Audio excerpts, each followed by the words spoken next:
மீமினுடைய உச்சம் வந்து அமைதிப்படை தானே. சுயேட்சை வேட்பாளர் நாகராஜ சோழன் 15,000 வாக்குகள் அதிகம் பெற்று முன்னணியில் இருக்கிறார். GUI, இந்தியாவின் தலை சிறந்த vernacular edtech brand, skilling everyone everywhere. Weapon trailer government sir பார்த்துட்டாரு. இல்ல, அவரு இன் கேஸ் பார்த்துருந்தா என்ன சொல்லுவீங்க? ஆனா இந்த வயசுல சட்டை போடுறீங்களா அப்படின்னு பாரு. ஹீரோங்கிற இடத்த நான் இழந்து பல வருஷம் ஆச்சு. சொல்ல போனா ஒரு 25 வருஷம் ஆச்சு. ஆனஸ்டா ஒத்துக்கிறது இல்ல அதுதான் இதுக்கு மேல இல்லாட்டி ஜனங்களுக்கு தெரியுமில்ல. டேய் சும்மா அடிக்காதடா தெரியாதா அப்படின்ட்டு. நக்கல் நையாண்டி அப்படிங்கிறது நம்ம செட்ல நம்ம ஆக்டர்ஸ் கூட பண்ணும்போது அது தனி ஒரு ரகமா. Goundamani sir, Manivannan sir obviously அவங்கள தாண்டி தான் நீங்க யாரும் சொல்லுங்க. சிவகார்த்திகேயன் தான். அடிதடிங்கிறது வந்து முடி இல்லாதனால தான் அந்த ஃபன். கடைசியில வந்து ஒரு விக்க வச்சுட்டு போற ஒரு காலேஜ் கேர்ள லவ் பண்ணி இங்கிலீஷ்காரன்லயே வந்து +2 சொல்றேன். ஆமா ப்ளஸ் அதெல்லாம் பண்ணி கடைசியில விக்க தூக்கி கேமராக்கு வீசி வச்சா 3 மாசம் வேஸ்ட் பண்ணிட்டுடா அப்படின்ட்டு. யாராவது எனக்கு என்னவா வேற பசங்க எப்படி உங்க படங்களை என்ஜாய் பண்றாங்க? அவங்க இந்த ஏரியாக்குள்ளேயே வரதில்ல. அவனுங்க இந்த அவெஞ்சர்ஸ் அப்படி அங்க சுத்திட்டு இருக்காங்க. உங்களோட முக்கியமான ஈவெண்ட் எது நடந்தாலுமே விஜயகாந்த் சார் வந்து ஒரு முக்கியமான பங்கு. அவரோட அந்த பாண்டிங் வந்து இப்போயும் டான்ஸ் தேடி ஒவ்வொரு கம்பெனியா போகல. நான் உள்ள போயிட்டு வெளியில வரையில இவர் உள்ள பாலச்சந்திர சார் எனக்கு ரஜினி சார், கமல் சார், விஜயகாந்த் சாருக்கெல்லாம் ஃபோன் பண்ணி எப்ப நீங்கெல்லாம் தான் இப்போ பெரிய ஹீரோ, நீங்கெல்லாம் தான் வந்தா இதெல்லாம் கரெக்ட் பண்ணி வைக்கணும். விஜயகாந்த் வந்து அப்படியே லுங்கியோட விஜய் பிரபாகரனோட அரசியல் பார்வை எப்படி ரன் ஆயிடுச்சு? இல்லை எனக்கு வந்து அவர் நல்லா வருவார நம்பிக்கை இருக்குது, நல்லா வரணும்னு ஆசையும் இருக்குது. சத்யராஜ் சார் வணக்கம் சார். வணக்கம். ரொம்ப சந்தோஷமா இருக்கு சார் பார்த்துருக்கு. அண்ட் வந்து 40 வருஷம் தாண்டி எங்களை என்டர்டெயின் பண்ணுறது அப்படிங்கிறது ஒரு நடிகருக்கு அது வந்து வேலை அப்படிங்கிறது போகணும். பட் நாங்கள் டிஃப்ரெண்ட்டாக பார்த்து எங்களுக்கு ஒரு பயங்கர என்டர்டெயின்மெண்ட்டாக இருக்குது. ஒரு 40 வருஷம் சார் எனக்கா ஃபீல் பண்ணியிருக்கீங்களா சார்? 40 அது வந்து எனக்கு என்னுடைய சினிமா கேரியர் இந்த ட்ராவலிங் வந்து எனக்கு ரொம்ப சந்தோஷமாக இருக்குது. அதுக்கு காரணம் வந்து என்ன விதவிதமாக டைரக்டர்ஸ் யூஸ் பண்ணுறாங்க. இப்போ வெப்பனுக்கு முன்னாடி வந்த படம் சிங்கப்பூர் செல்வன். அந்த கேரக்டருக்கு வெப்பனுக்கு எந்த சம்மந்தமும் இல்லை. சிங்கப்பூர் செல்வனுக்கு முன்னாடி வந்து அன்னபூர்ணி, அது ஒரு சோபர் கேரக்டர். சிங்கப்பூர் செல்வன் வந்து ஒரு ஃபுல் காமெடி, கிட்டத்தட்ட தம்பி வடிவேலு பண்ணுற மாதிரி கேரக்டர். இது வந்து ஒரு சூப்பர் ஹியூமன் அப்படிங்கிறது வந்து ஒரு இங்கிலீஷ் படங்களில் பார்த்தது தானே. இண்டியானா ஜோன்ஸ் மாதிரி, அதுவா எதுன்னு தெரியல. இந்த மாதிரி என் பேர பசங்கள்லாம் பார்ப்பாங்க. அவெஞ்சர்ஸ் மாதிரி விஷயம். அந்த மாதிரி ஒரு கதையில் நான் நடிக்கிறது வந்து ரொம்ப சந்தோஷம். இப்போ வெப்பன் பற்றி பேசும்போது வந்து நான் டைரக்டர் பேசுகிறேன். அப்போ வந்து நான் ஒன்று கேட்டேன். எல்லாரும் ஓகேங்க, சத்யராஜ் ஒரு ட்ரைலர் பார்க்கும்போது செம்ம இம்ப்ரெசிவாக இருந்துச்சு. அசாசின்னு சொல்லிட்டு சூப்பர் ஹியூமன் சொல்லிட்டு சூப்பராக போயிட்டு இருந்த டைமில் டக்குன்னு புரட்சி தமிழன் சத்யராஜ் வந்ததுக்கப்புறம் அதோட டோனே வேறு மாதிரி மாறிச்சு. அவர்கிட்ட கதை சொல்லியிருப்பீங்க, அவர் அக்செப்ட் பண்ணியிருப்பாரு, அது ஓகே ஃபைனு. ஆனால் அவர் கேட்டு ஒன்று அவரோட ஸ்டைலில் ஒன்று சொல்லுவார். அது என்ன சொன்னார்? ஆனால் அவர் ஷூட்டிங் ஸ்பாட்டில் போயிட்டோன்னே ஒரு சீன் சொன்னானுங்க, இப்படி வந்து பண்ண சொன்னார், அவ்வளோதான் முடிஞ்சு சார், அடுத்த ஷாட் அப்படின்ட்டேன். அவ்வளோதான் இல்லை வேறு எதுவும் பண்ண வேண்டாம் அப்படின்னு கேட்டார். சார் நம்பிக்கை எப்படி சார் இருந்துச்சு ஃபர்ஸ்ட் ஆஃப் ஆல் இந்த படத்து மேலே? இந்த நம்பிக்கை வந்து இந்த படத்தோட கதையை சொன்னப்போ என்னால் ஒரு கற்பனை பண்ண முடிஞ்சது. ஓகே, நான் இந்த அவெஞ்சர்ஸ் மாதிரி படம்லாம் பார்த்துருக்கிறேன். ஓகே, கற்பனை பண்ணி முடிஞ்சதுக்கப்புறம் முதல்ல வந்தது வந்து டைரக்டர் மேலே எனக்கு நம்பிக்கை இருந்தது. ஏன்னா வந்து நான் சவாரி படம் பார்த்துட்டேன். கதை கேட்டதுக்கப்புறம் வெள்ளைராஜா பார்த்தேன், வெப் சீரிஸ் பார்த்தேன். நம்ம பாபி சிம்ஹா நடிச்சிருந்தது, ரொம்ப நல்லா இருந்தது, நம்பிக்கை. ஆனால் இந்த மாதிரி கதையை வந்து ப்ரொடியூசர் செலவு பண்ணுறது தான் இருக்குது இல்லையா. என்னதான் டைரக்டருக்கு திறமை இருந்தாலும் புது ப்ரொடியூசரு, அப்புறம் வந்து ஃப்ராங்காக சொல்ல போனால் என்னோட சேலபிலிட்டி என்னன்னு எனக்கு தெரியும். நான் ஒரு பிஸி கேரக்டர் ஆர்டிஸ்ட், ஒரு 10 படத்தில் நடிச்சிட்டு இருக்கிறேன். பட்டு சத்யராஜ், வசந்த் ரவினா இது என்ன விலைக்கு விற்குங்கிறத பொறுத்து தான் ஒரு படத்தை வந்து நம்ம, இல்லாட்டி என்ன பேட்டனை மாற்றிடுவாங்க. ஒரு சீனை வந்து நீங்கள் எப்படி வேணாலும் சொல்லலாம். அது வந்து நம்ம செலவு பண்ணுறதை வச்சு. இப்போ எனக்கு டக்குன்னு என்ன ஞாபகம் வரும்னா, இப்போ கேப்டன் பிரபாகரன், அவர் விஜயகாந்த் சார் ஃபேமிலி வந்து வில்லன்கள் வந்து கொல்ல பார்க்குறாங்க, விஜயகாந்த் சார் வந்து காப்பாற்றார். இது வந்து அந்த ஃபேமிலி மார்க்கெட்டுக்கு போகையிலையும் கூட 4 பேர் கத்தியோட வரலாம், அங்கே வந்து டப்னு கன் எடுத்து கூட சுட்டுடலாம். இந்த ஷூட்டிங் எவ்வளோ நேரம் ஆகும்? 9 to 1 முடிஞ்சிடும். காலையில் 9 மணிக்கு ஆரம்பிச்சு 1 மணிக்கு முடிஞ்சிடும். இல்லை ஒரு நல்ல ஃபைட் எடுத்தால் 3 நாளில் முடிஞ்சிடும். ஆனால் அந்த படத்தில் எப்படி எடுக்கிறாங்கன்னா, விஜயகாந்த் சார் ஃபேமிலி வந்து ஒரு ட்ரெயினில் போகுது, அதை கொல்றதுக்கு வந்து குதிரையில் வர்றாங்க, அதில் வர்றாங்க, இவர் ட்ரெயின் மேலே ஓடுறாருன்னா என் கணிப்பு அந்த ஃபைட் எடுக்கிறது குறைந்தபட்சம் ஒரு 10 நாள் ஆகும். Okay okay. இந்த 10 நாள் வந்து அந்த ஃபைட் எடுக்கிறதுக்கு செலவு பண்ணுறதுக்கு வந்து அந்த ஹீரோக்கு மார்க்கெட் பண்ணணும். அப்போ தான் இது எல்லாமே நடக்கும். கிராண்டாக காட்டுறதுக்கு. ஸோ அந்த அளவுக்கு வந்து எனக்கு ஒரு சேலிபிரிட்டி கிடையாது. நான் பிஸி ஆக்டருங்கிறது வேற, சேலிபிரிட்டியில் இருக்கிற ஹீரோங்கிற இடத்த நான் இழந்து பல வருஷம் ஆயிடுச்சு.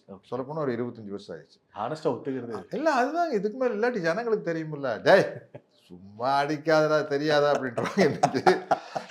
அதனால் ஆயிடுச்சு. அதனால் எனக்கு அந்த ஒரு டவுட் இருந்தது. ஓகே. அப்போ எனக்கு வந்து ஃபர்ஸ்ட் டே ஷூட்டிங்கே ஒரு ஃபைட்டு தான். நான் என்ன நினச்சேன், ஒரே நாளில் சுற்றி விட்டுருவாங்கப்பா அப்படின்ட்டு போனேன். ஓகே. பார்த்தா 7-8 நாள் எடுத்தாங்க. பயங்கரமாக செலவு. ஒரு சீக்கும் ஒரு ஃபைட்டு. ஓகே. என்னடா வழக்கமாக நான் வந்து நல்ல பிஸ்னஸில் இருக்கிற ஹீரோவாக இருந்தப்போ ஒரு ஃபைட் 3 நாள் தான் எடுப்பாங்க அந்த காலகட்டத்தில். எல்லாத்துக்குமே எனக்காட்டும் Rajini sir, Kamal sir, Vijayakanth sir, Prabhu, Karthi எல்லாத்துக்கும் வந்து ஒரு சாலிடான ஃபைட்னா அதிகபட்சம் 3 நாள், ஒரு டுவைட்னா ஒரு 3 நாள். ஸோ 7-8 நாள் ஃபைட் எடுத்தப்போ எனக்கு பெரிய நம்பிக்கை வந்துருச்சு. அப்புறம் எனக்கு தெரியும் சினிமா பற்றி. எப்படியோ ஒரு 25 நாள் ஒன்று அப்படியே ப்ரொடியூசர் வந்து, சார் ரொம்ப செலவாயிட்டு இருக்கு சார் பாரு அப்படின்னு நினச்சேன். அதையும் சொல்லலை. ஓகே. கடைசி வரைக்கும் தம் பிடிச்சி நான் அதாவது ப்ரொடியூசர் நாங்கள் செலவு பண்ண சொல்லுவோம். இது அப்படியே ரிவர்ஸ் ஆகி எதுக்கு சார் வெட்டியை செலவு பண்ணுறீங்க அப்படிங்கிற மாதிரி ஆயிடுச்சு. இந்த சத்தியம் தியேட்டர்லேயும் கமலா தியேட்டர்லேயும் வச்சுக்கிற பேனரு கிட்டத்தட்ட 1 வருஷமாக வச்சுக்கிறாங்க. அது ஒரு பெரிய பேனர் ஒன்று. அந்த அது கொடுத்த வாடகைக்கு இன்னொரு படம் எடுத்துக்கலாம். அவர் வெப்பன் பார்ட் 2 எடுத்துக்கலாம். அவங்களுக்கு என்னமோ பயங்கர நம்பிக்கை. ஓகே. ஆமாம், ஏன்னா அவங்க ஃபுல்லாக படம் பார்த்துட்டாங்க. எனக்கு வந்து கதையை கேட்டு இதை வந்து ஒரு குறிப்பிட்ட அளவுக்கு மேலே விஷுவல் பண்ண முடியாது. இப்போ சிங்கப்பூர் சலூனில் வந்து அந்த பார் சீன் வச்சுக்கலாம், அது விஷுவல் பண்ண முடியும். படத்தை டப்பிங்கில் பார்க்காமையே இந்த சீன் இப்படி வரும்னு தெரியும். ஒரு நாடு கவுண்டமணியன்னு காமெடி போட்டோம்னா இப்படி வருது. பட் ஒரு பாகுபலி வந்து இது எப்படி வரும்னு எனக்கு கற்பனை பண்ண முடியாது. ஆமாம், ஒரு விஷுவலாக தெரியும். ஏன்னா நிறைய கிரீன் மேட்டுக்கு இருக்கும், கொஞ்சம் செட்டுக்கு இருக்கும். அது மாதிரி இந்த படத்தை வந்து விஷுவல் பண்ண முடியாதுல்ல. இதெல்லாம் பண்ணி முடிச்சு வரையில் தான் தெரியும். அதனால் இந்த ட்ரைலர் பார்க்கல எனக்கு பெரிய நம்பிக்கை. எனக்கு ஒரு சின்ன ஆசை சார், நீங்கள் இல்லாமல் அந்த 2 பேர் இல்லை, அந்த 2 பேர் இல்லாமல் நீங்கள் எங்கே போனாலுமே கவுண்டமணி சார், மணிவண்ணன் சார். ஆமாம். So in case weapon trailer Goundamani sir பார்த்துட்டாரா சார்?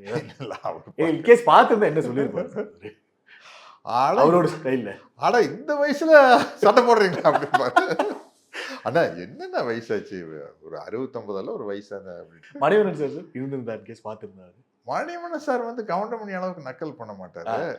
தலைவரே அடுத்த படம் நம்மளும் இப்படி ஒன்று அடிச்சிடலாம் தலைவர் அப்படி போட்டுருவாரு. ஆமாம், ஒரு நடிகனா எனக்கு என் மேல இருந்த நம்பிக்கையை விட மணிவண்ணனுக்கு தான் என் மேல அதிகமா நம்பிக்கை. ஓகே. ஸோ அந்த கான்ஃபிடன்ஸ் இருக்கனால தான் சார் எப்போ போடாமல் மணிவண்ணன் சார் பற்றி நீங்கள் ஷேர் பண்ணும்போது அவ்வளோ நல்லா இருக்கு கேட்கறதுக்கு. ஓகே, இந்த டேரக்டர் பற்றி சொன்னீங்க, குஹன் வெப்பன் ஒன்று எடுக்கிறாரு, ஒன்று பண்ணுறாரு. அவர்கிட்ட நான் கேட்டேன், இந்த மாதிரி சூப்பர் ஹீரோ சப்ஜெக்ட் அப்படிங்கிறது தமிழ் ஆடியன்ஸ்க்கு அவர் ஹாலிவுட் படங்களில் பார்த்துருக்காங்க, தமிழில் நம்ம ஆக்டர்ஸ் வச்சு எடுத்தால் ஒரு சில படங்கள் வந்து ஹிட் ஆயிருக்கு, ஒரு சில படங்கள் வந்து எதிர்பார்த்த அளவு போகாமல் இருந்திருக்கு. உங்களுக்கு அந்த நம்பிக்கை எப்படி இருந்தது? ஆடியன்ஸ் இதை அக்செப்ட் பண்ணிப்பாங்களா அப்படிங்கிற ஒரு நம்பிக்கை உங்களுக்கு அது இருந்தது? இல்லை, அவர் சொன்ன படத்தினுடைய லிஸ்ட்டு, அவர் பார்த்த படத்தினுடைய லிஸ்ட்டு, அதில் இருக்கிற கேரக்டரைசேஷன்லாம் அவர் பார்க்கல. நான் அப்படியே வாயை பிளந்துட்டு கேட்குறப்ப இதெல்லாம் நம்மளுக்கு ஒன்றுமே தெரியாதப்பா. ஏன்னா அந்த அளவுக்கு இந்த விஷயத்தை கரைச்சி குடிச்சிருக்காரு. ஓகே. இப்படி ஒரு கரைச்சி குடிச்ச ஒரு ஆள் வந்து அதை கரெக்டாக பண்ணிடுவார். இப்போ நான் வந்து அப்போல்லாம் சில படங்களில் வந்து புரட்சி தலைவர் எம்ஜிஆர் மாதிரி நான் நடிக்கல வந்து பக்காவாக செட் ஆகிருந்தது. ஏன்னா அந்த அளவுக்கு இன்வால்மெண்ட் இருக்குது.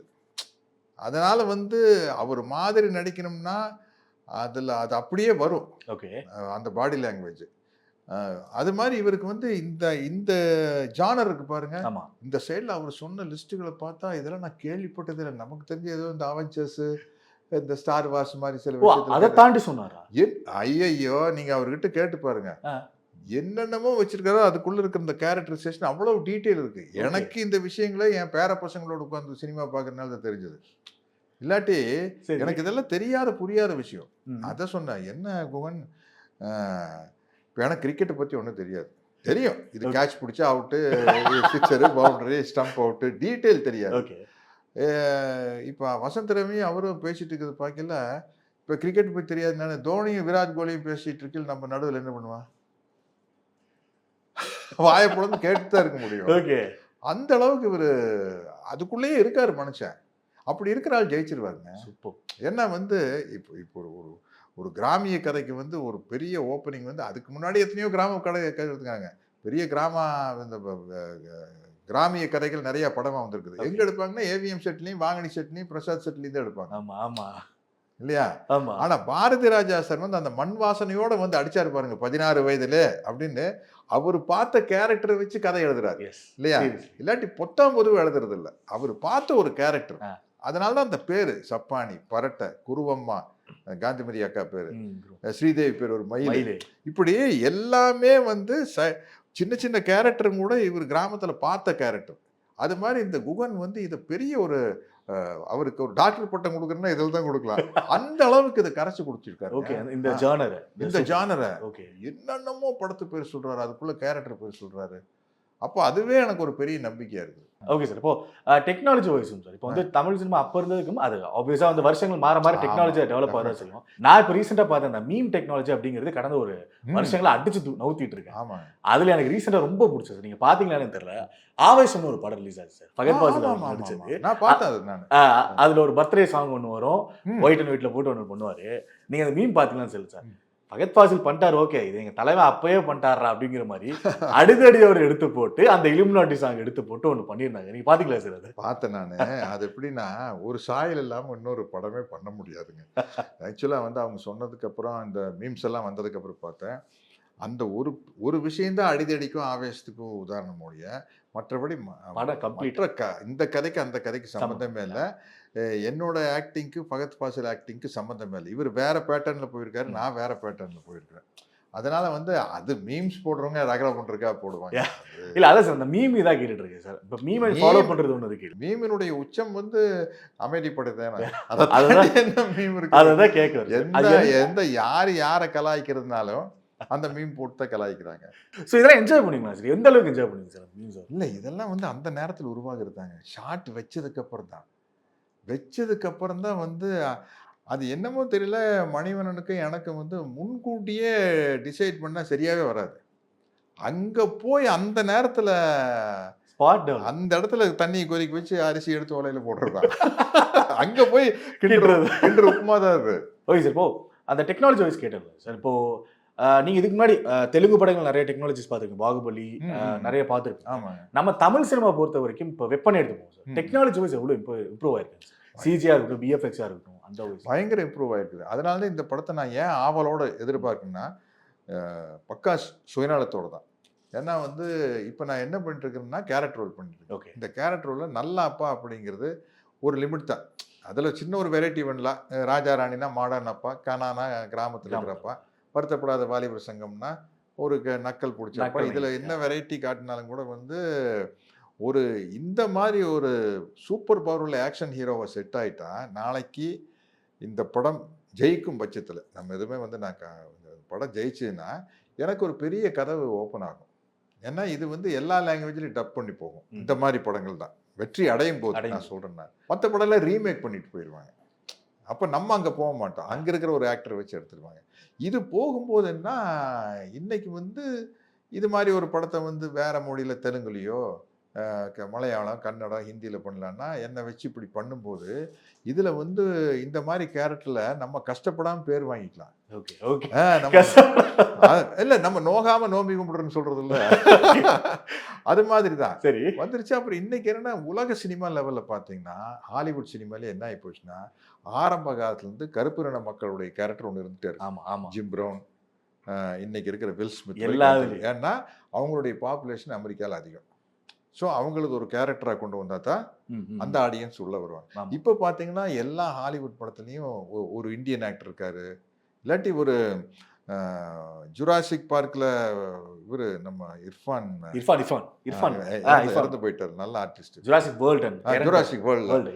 இப்போ அவரை போடணும்னு அவசியம் இல்லை, அதுலேயும் ஒரு அமெரிக்கன் ஆக்டரையே போட்டுருக்கலாம். இப்போ என்ன ஆகி போச்சுன்னா சைனீஸ் கேரக்டர் வர ஆரம்பிச்சிருச்சு. ஏன்னா வந்து சைனீஸ் பாப்புலேஷன் அதிகமாகிடுச்சு, எல்லாத்தையும் அரவணைச்சு போக வேண்டிய ஒரு சூழ்நிலையில சினிமா உலகம் வந்துருச்சு. இந்த நேரத்தில் வந்து நம்மளுக்கு இப்படி ஒரு படம் வந்துருச்சுன்னா எல்லா இடத்துக்கும் போய்க்கலாம். அந்த மாதிரி நம்மளுக்கு நிறைய சாய்ஸஸ் இருக்கும். ஒரு கேரக்டர் வேற வழி இல்லாமல் நடிக்கணும்னு ஒன்று இருக்குல்ல, உங்களுக்கு வந்து ஒரு 6 மாதத்துக்கு எந்த ப்ரொடியூசருமே வரலன்னா ஏதோ அந்த படத்தில் நடிப்பையா அப்படிங்கிற மாதிரி நடிக்க வேண்டிய ஒரு சூழ்நிலை இல்லாமல் நம்மளுக்கு புஃபே மாதிரி நிறைய ஆப்ஷன்ஸ் இருக்கு, எதை வேணாலும் எடுத்து சாப்பிடலாம் அப்படிங்கிற மாதிரி. அதுதானே ஒரு ஆக்டருக்கு வந்து ஒரு கம்ஃபர்டபுள். இப்போ எனக்கு பர்சனல் இன்கேஸ் இந்த 3 பேர்ல யாராவது ஒருத்தர் இன்டர்வியூ போனோம்னா இதுல இருந்து ஒரு மோட்டிவேஷன் இல்லை, அவங்க சொல்ற வார்த்தைகளை ஒரு எடுத்துக்கலாம், இதெல்லாம் ஒரு பெரிய மேட்டரா, அதெல்லாம் கண்டிக்க வேணாம் அப்படிங்கிற மாதிரி. எக்ஸாம்பிள் இப்போ உங்களை பார்த்தா இல்லை ரஜினிகாந்த் சார் பார்த்தா இல்லை ஃபகத் ஃபாசில் அவர்கள் பார்த்தா கேட்கணும்னு தோணுச்சு. அந்த முடி அப்படிங்கிற விஷயம் வந்து இப்போ யூஸ்வலாக வந்து இப்போ அழகு அப்படின்னா ஃபர்ஸ்ட் எல்லாருக்கும் போகிறது இந்த ஒரு ஃபேக்டர் தான். ஆமாம், முடிதான். அந்த ஒரு ஃபேக்டர் தான் போகுது. ஸோ உங்களுக்கு அது ஃபீல் இருந்துச்சா சார் இங்கே இன்கேஸ் நமக்கு அந்த ஒரு ஸ்டார்டிங் ஸ்டேஜ்லேயே வந்து ஏன்னா ஒரு மோட்டிவேஷனாக சொன்னீங்கன்னா ஐ திங்க் உலகத்தில் யாராக இருந்தாலும் முடி கொட்டினா மனசு கஷ்டமாக தான் இருக்கும். அது வந்து நோ டவுட். ஓகே. பட் எல்லாத்துக்குமே வந்து லைஃப்பில் வந்து ஒரு மைனஸ் தான் ப்ளஸ் ஆகும். எனக்கு வந்து இந்த முடி இல்லாத இருக்கிறது மைனஸே ப்ளஸ் ஆயிடுச்சு. எப்படின்னு கேட்டிங்கன்னா சினிமாவில் கண்டினியூட்டின்னு ஒன்று இருக்குது. இப்போ என்கிட்ட வர ப்ரொடியூசருக்கு நான் ஃபஸ்ட்டு என்ன சொல்லுவேன்னா, சார் இந்த தாடியை நான் எடுக்க முடியாது, ஏன்னா இது ஒரு 10 படத்தில் கண்டினியூட்டி. ஓகே. இப்போ 3 நாள் இப்போ ஒரு கேரக்டர் ஆர்டிஸ்டாக இருக்கிறங்காட்டி 5 நாள் ஒரு படம் நடிச்சு அப்படியே 5 நாள் இன்னொரு படத்துக்கு போவேன். இது ஷேவ் பண்ணிட்டுன்னா வளர்கிறதுக்கு குறைந்தபட்சம் இந்த கண்டினியூட்டி வர்றதுக்கு ஒரு 20 நாள் ஆகும். இதில் வந்து கருப்படிச்சிக்கலாம், என்ன வேணாலும் பண்ணிக்கலாம். விக்கு பிரச்சனையே இல்லை, நீங்கள் என்ன வேணாலும் விக்கு வச்சுக்கலாம். அதனால வந்து எனக்கு என்ன வசதி கிடச்சுன்னா, டெஃபினட்டாக இப்போ எனக்கு நல்லா முடியுதுன்னு வச்சுக்கங்களேன், நான் கட்டப்பாவே நடிச்சிருக்க முடியாது, நான் ஆசைப்பட்டாலும் நடிச்சிருக்கேன். Okay okay. இப்போ நான் கேரக்டர்லாம் ஒரு ராஜமௌழி கேட்குறாரு, சார் மொட்டை அடிக்கிறேன் சார் அப்படின்னா, சார் அடிக்க முடியாது சார், ஏன்னா முன்னாடி 3 படம் பின்னாடி 3 படம் ஒரிஜினல் ஹேரோன்னு நடிச்சா நீங்கள் எவ்வளவுதான் நேச்சுரலாக விக்கு பண்ணாலும் கூட ஒரிஜினல் ஹேருக்கும் விக்குக்கும் ஒரு சின்ன வித்தியாசம் காட்டி கொடுத்துரும். இது விக்குப்பா, புரியுது. எவ்வளவு ஒரிஜினலாக பண்ணாலும் ஒரு சின்ன வித்தியாசம் இருக்கும். அப்போது ஒரு கட்டப்பாவே நான் நடிச்சிருக்க முடியாது. அது காரணமே வந்து தலையில முடி இல்லாததான். முடியல. நீங்க சொன்ன அடிதடிங்கிறது வந்து முடி இல்லாதனால தான் அந்த ஃபன். கடைசியில வந்து ஒரு விக்க வச்சுட்டு போற ஒரு காலேஜ் கேர்ள் லவ் பண்ணி அது இங்கிலீஷ்காரன்லயே வந்து +2 சொல்றேன்றாங்க. ஆமா அதெல்லாம் பண்ணி கடைசியில அடிதடியில வந்து கடைசியில விக்க தூக்கி கேமராக்கு வீசி வச்சா 3 மாசம் வேஸ்ட் பண்ணிட்டுடா அப்படின்ட்டு அப்படி ஒரு கேரக்டர் எல்லாம் கிடைக்கிறதுக்கான தலையில முடி இல்லாததான். இல்லை இப்போதைக்கு ஜென்ரேஷனுக்கு அது ஒரு முக்கியமான ஃபேக்டரா பாக்குறாங்க. ஸோ அதனால ஒரு சின்ன இல்ல வாஸ்தவம் தான். அது என்னைக்குமே வந்து ஹேர் ஸ்டைலுங்கிறது ஒரு முக்கியமான விஷயம் தானே. அது இன்னைக்கு விக் எல்லாம் ரொம்ப நேச்சுரலாக பண்ண ஆரம்பிச்சிட்டாங்க. இப்போ நீங்கள் பல இண்டஸ்ட்ரியில் இருக்கிற எல்லா இண்டஸ்ட்ரியிலுமே முக்கியமான நடிகர்கள் கூட எல்லாரும் கூட நடிச்சிட்டீங்க. இப்போ நம்ம இண்டஸ்ட்ரியில் வரும்போது வந்து அந்த நக்கல் நையாண்டி அப்படிங்கிறது நம்ம செட்டில் நம்ம ஆக்டர்ஸ் கூட பண்ணும்போது அது தனி ஒரு ரகமாக இருக்கும். ஆமாம். இப்போ நீங்கள் பண்ணதுலேயே வந்து உச்ச நடிகராக இருக்கலாம், இல்லை ஏதோ ஒரு நடிகராக இருக்கலாம் sir. To the fun core யார் sir? Goundamani sir, Manivannan sir, அது ஆப்வியஸ்லி இருப்பாங்க. அவங்கள தாண்டினா நீங்கள் யாரை சொல்லுங்க சார்? உங்கள் கூட ஒர்க் பண்ணதில்லை, நீங்கள் ஒர்க் பண்ணதில்லை. நல்ல சென்ஸ் ஆஃப் ஹியூமர் இருக்கிறது வந்து இப்போ நான் டிராவல் பண்ண ஏரியாவில் பார்த்தா சிவகார்த்திகேயன் தான். அவரு ஓகே, ஆர்ஜே பாலாஜி, இவங்களுக்கெல்லாம் நல்ல நையாண்டிகள் நல்லா இருக்கு. நல்ல சென்ஸ் ஆஃப் ஹியூமர் இருக்குது. இப்போ நக்கல் நையாண்டிக்கு சென்ஸ் ஆஃப் ஹியூமருக்கு ஒரு சின்ன டிஃப்ரென்ஸ் தான் இல்லையா? சென்ஸ் ஆஃப் ஹியூமருங்கிற பேரில் வந்து இந்த நக்கல் நையாண்டி சென்ஸ் ஆஃப் ஹியூமர் வந்து மற்றவங்கள அதிகமாக மனசை பாதிக்காது. இந்த நக்கல் நையாண்டிங்கிறது அவங்கள சப்போஸ் இன்சல்ட் பண்ணுற மாதிரி இருக்கு, அதில் ரொம்ப இன்சல்ட் பண்ணுற மாதிரி ஆயிடக்கூடாது, அதில் ரொம்ப கேர்ஃபுல்லாக இருக்கும். உங்களோட முக்கியமான ஈவெண்ட் எது நடந்தாலுமே விஜயகாந்த் சார் வந்து ஒரு முக்கியமான பங்கு. ஸோ அவரோட அந்த பாண்டிங் வந்து இப்போயும் டான்ஸ் தேடி ஒவ்வொரு கம்பெனியாக போகல, நான் உள்ளே போயிட்டு வெளியில் வரையில இவர் உள்ள பாலச்சந்திர சார் எனக்கு ரஜினி சார், கமல் சார், விஜயகாந்த் சாருக்கெல்லாம் ஃபோன் பண்ணி, எப்போ நீங்கள்லாம் தான் இப்போ பெரிய ஹீரோ, நீங்கள்லாம் தான் வந்து இதெல்லாம் கரெக்ட் பண்ணி வைக்கணும். விஜயகாந்த் வந்து அப்படியே லுங்கியோட GUI, இந்தியாவின் தலை சிறந்த vernacular edtech brand, skilling everyone everywhere.